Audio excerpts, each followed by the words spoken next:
Bonjour et bienvenue sur mon podcast My Sweet Astrology.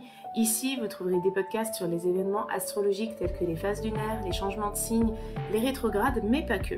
Ce podcast sera également orienté développement personnel car dans ma pratique de l'astrologie, bien que ce soit un outil qui aide aussi pour le prévisionnel ou encore pour les relations amoureuses, l'intérêt principal que je lui trouve, c'est le développement du potentiel, qui, une fois qu'il est sollicité de manière harmonieuse, fait que l'on attire à soi tout ce que l'on désire.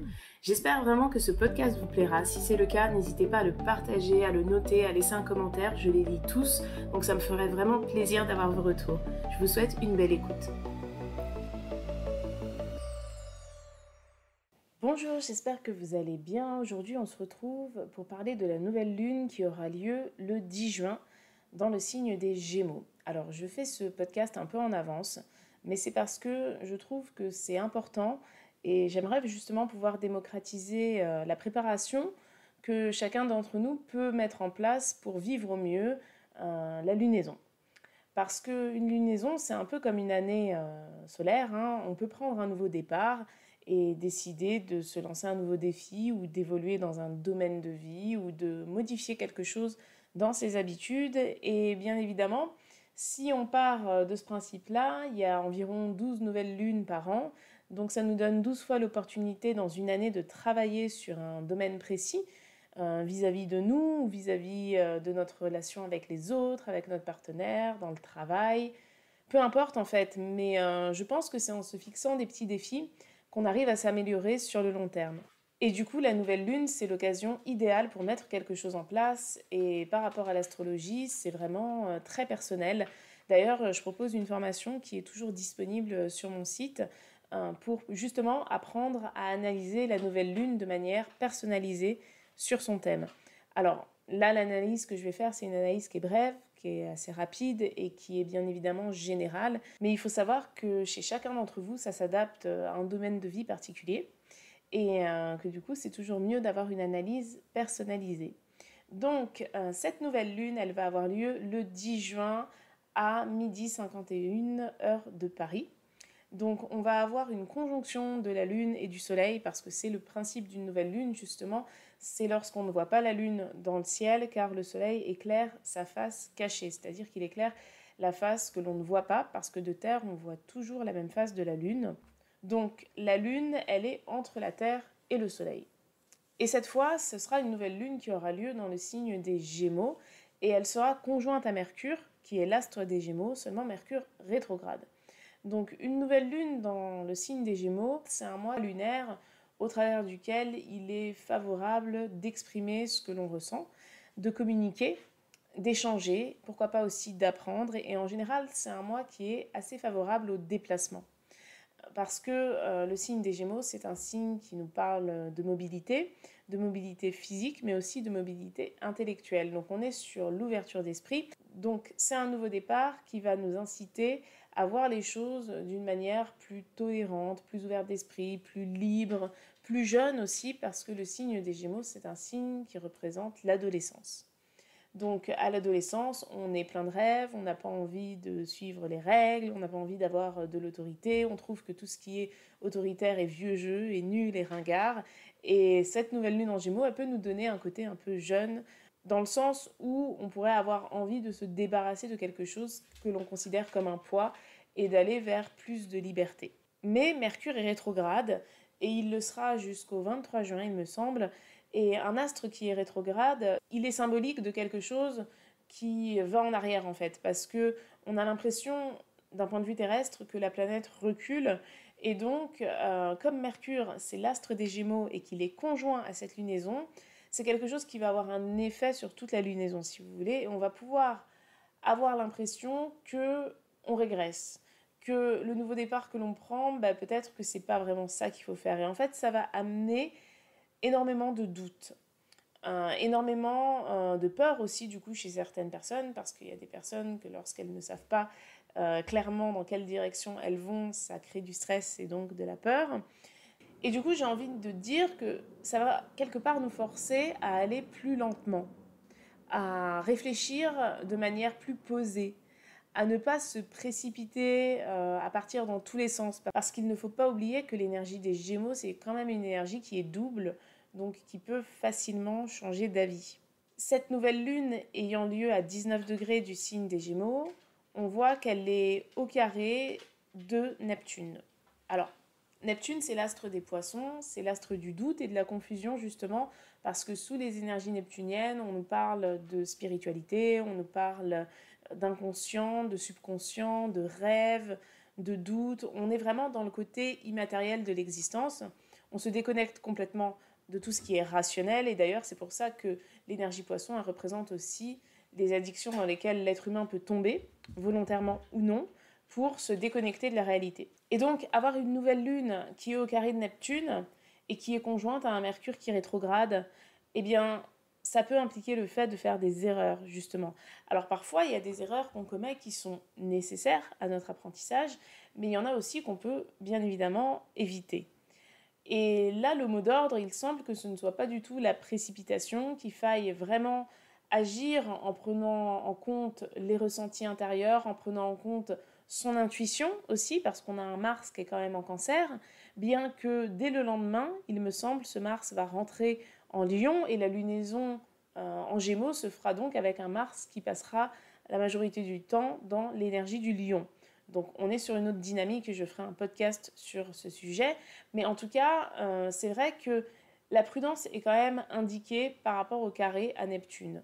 Parce que Neptune, c'est les idéaux et justement, retenez ce que je viens de dire, on va être dans une énergie un peu jeune. En plus, quand on voit le contexte social dans lequel on vit, c'est un peu la réouverture de la liberté, des bars, des restaurants, on va pouvoir voyager et puis après l'année difficile que beaucoup d'entre nous ont vécue, on va pouvoir s'accorder quelques jours de repos. Certaines personnes vont se déplacer justement, prendre des vacances. Et il peut y avoir du coup un peu d'insouciance, un besoin très fort aussi de vivre cette insouciance. Je ne dis pas que c'est mal de se laisser aller à l'insouciance, mais néanmoins, si dans cette lunaison, vous avez des décisions à prendre qui sont quand même importantes ou qui peuvent impliquer des questions financières, eh bien, c'est mieux de les prendre en étant posé et en se forçant à avoir une réflexion plus stable, si je puis dire. Parce que avec Mercure qui rétrograde, je ne suis pas en train de dire qu'il ne faut rien faire et qu'on doit rien signer comme contrat important, etc. Et heureusement que ce n'est pas le cas parce que Mercure, il rétrograde 3 fois par an, environ plusieurs semaines, 2-3 semaines. Donc si à chaque fois le monde s'arrêtait, bien évidemment qu'on ne s'en sortirait pas. Mais c'est pour ça que c'est aussi intéressant d'avoir l'analyse personnalisée par rapport à votre thème, pour savoir exactement du coup dans quel domaine cette nouvelle lune est favorable pour un nouveau départ. À regarder en premier, bien évidemment, la maison dans laquelle tombe cette nouvelle lune. Donc, je pense qu'il faut agir avec prudence, mais je pense aussi qu'on va généralement avoir besoin de beaucoup d'idéalisme et d'une sorte de relâchement de pression, parce que on rentre dans la troisième lunaison de l'année astrologique. Le mois des Gémeaux, c'est le mois qui termine le printemps, parce que le 21 juin, on va rentrer dans la saison de l'été. C'est la fin du premier trimestre et c'était un début d'année assez particulier parce qu'on était encore en confinement quand ça a commencé. Donc vous allez me dire comme l'année dernière, mais je ne pense pas qu'on se soit habitué à ce genre de choses. Si l'année prochaine c'est pareil, je ne pense pas qu'on va le prendre avec le sourire et se dire que c'est devenu une nouvelle super habitude. Donc c'est quelque chose qui est quand même très difficile. Il y a aussi beaucoup de personnes qui vont reprendre vraiment une liberté au sens propre du terme, dans le sens où c'est des personnes qui peuvent être passionnées par leur travail qu'elles ne pouvaient pas exercer depuis des mois. Donc qu'il y ait de l'insouciance, qu'il y ait une envie de profiter, tout ça c'est bien évidemment normal, mais c'est vrai que ce genre de comportement, ça peut aussi amener à faire des erreurs, et avec Mercure rétrograde, c'est quelque chose qui est probable. Donc si vous allez en vacances, si vous faites des déplacements, en sachant que Mercure sera rétrograde jusqu'au 23 juin, il me semble. Prenez bien en considération toutes les questions techniques, toutes les questions aussi calendaires, les agendas, etc. Ne loupez pas un rendez-vous important. Enfin, c'est vraiment important de rester quand même assez concentré, plus dans cette période que dans d'autres. Et ensuite, on voit en plus que le nœud nord se trouve en Gémeaux. Donc le nœud nord, ça fait plusieurs mois qu'il est en Gémeaux, mais du coup là il est quand même proche de la nouvelle lune. Alors ceux qui me connaissent savent que je suis passionnée d'astrologie karmique et que les nœuds lunaires, pour moi, dans le thème, c'est vraiment la direction karmique, mais dans le thème actuel, donc si je puis dire au moment de la nouvelle lune, ce sera le thème de tout le monde, enfin le thème du ciel pour tout le monde plutôt. Au moment de la nouvelle lune, le nœud nord, il sera en Gémeaux. Et d'ailleurs, pour la carte de Paris, il sera dans la maison 10 même.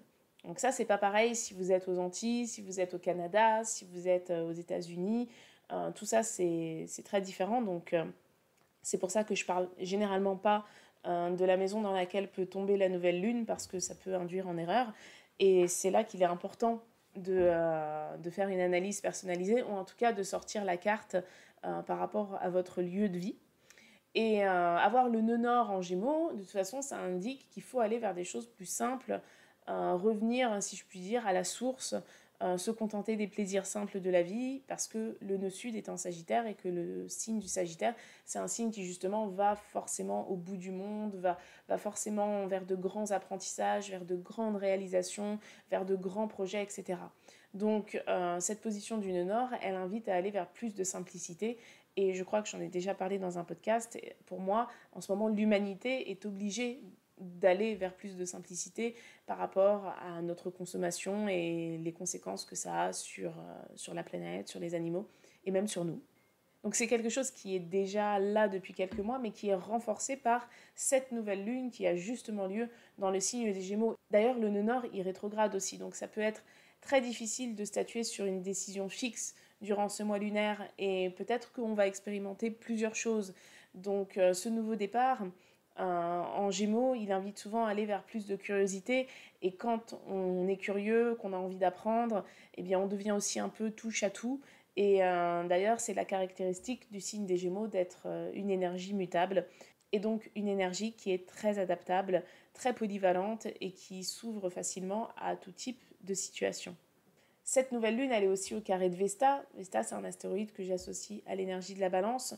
Donc, c'est vrai que ça peut, du coup, créer de l'incompréhension, surtout vis-à-vis de la communication, qui peut mal se faire par rapport à cette rétrograde.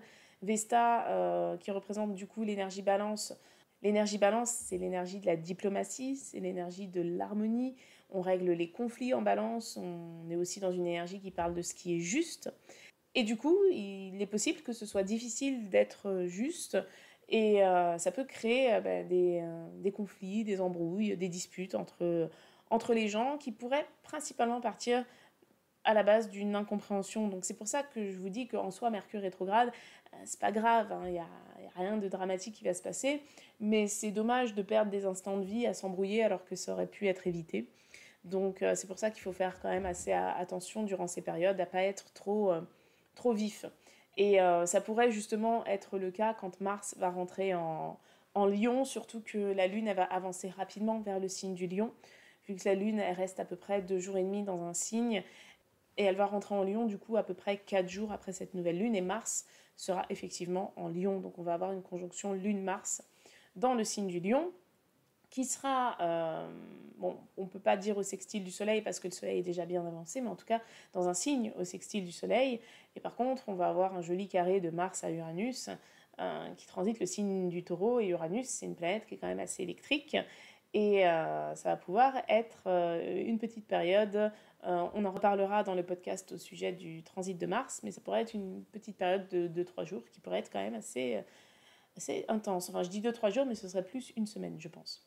Donc voilà, et ce que je voulais dire aussi, qui me semble quand même important pour cette nouvelle lune, c'est qu'elle est en harmonie avec Saturne. Alors Saturne, je pense qu'il faudrait que je fasse un podcast sur Saturne, mais je crois que je vais en faire 10, parce que il y a vraiment 10 000 raisons d'aimer Saturne.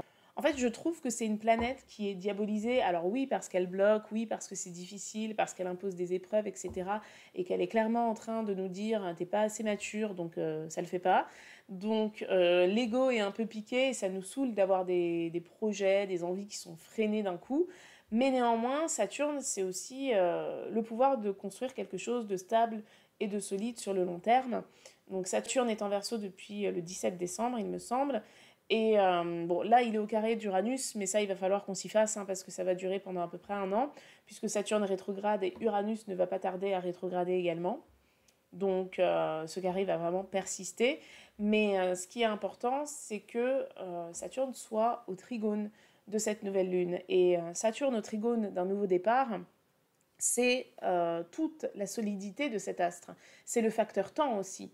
Donc c'est un message qui est en train de nous être envoyé, de nous dire que prenez le temps en fait. Le temps ne va pas jouer contre vous si vous ne vous mettez pas en compétition avec lui. C'est ça le message de Saturne en fait. Et Saturne, c'est vraiment la planète qui implique de prendre les choses avec sérieux, avec maturité. Donc vous voyez, malgré le fait que Mercure rétrograde, malgré le fait que le nœud nord rétrograde, et qu'on soit dans un cycle de lunaison, dans un signe des Gémeaux qui est un signe quand même très instable, parce que les signes d'air sont généralement instables. Mais alors le signe d'air mutable, il est instable de chez instable, et c'est le signe des Gémeaux. Et bien là, on a Saturne qui vient soutenir la cause. Saturne qui vient dire okay, c'est ok, ça va le faire, si les choses sont prises au sérieux. Donc bien sûr qu'on peut voyager, qu'on peut faire des choses, mais il faut les faire avec un œil quand même assez pragmatique et assez responsable. Parce que sinon, bien évidemment qu'il pourrait y avoir des incidents, et je pense que ce serait surtout des incidents de langage, et donc de l'incompréhension, et donc des conflits. Donc ce serait dommage quand même de se retrouver au cœur d'une embrouille alors qu'on vient de nous ouvrir les portes de la liberté. Donc voilà, j'espère que ce podcast vous a plu. C'était une explication assez brève, mais malheureusement, c'est vrai qu'il est difficile d'être très précis quand on analyse de manière générale. C'est pour ça, vraiment, je recommande vraiment l'analyse personnalisée. Et si vous avez envie de vous former pour savoir la faire, vous avez tous les liens en description pour accéder à ma formation. Et voilà, donc je vous ai fait ce podcast en avance. On n'est pas du tout le jour de la nouvelle lune, mais néanmoins, je vous souhaite d'avance une belle nouvelle lune dans le signe des Gémeaux. Et je vous dis à bientôt pour un prochain podcast.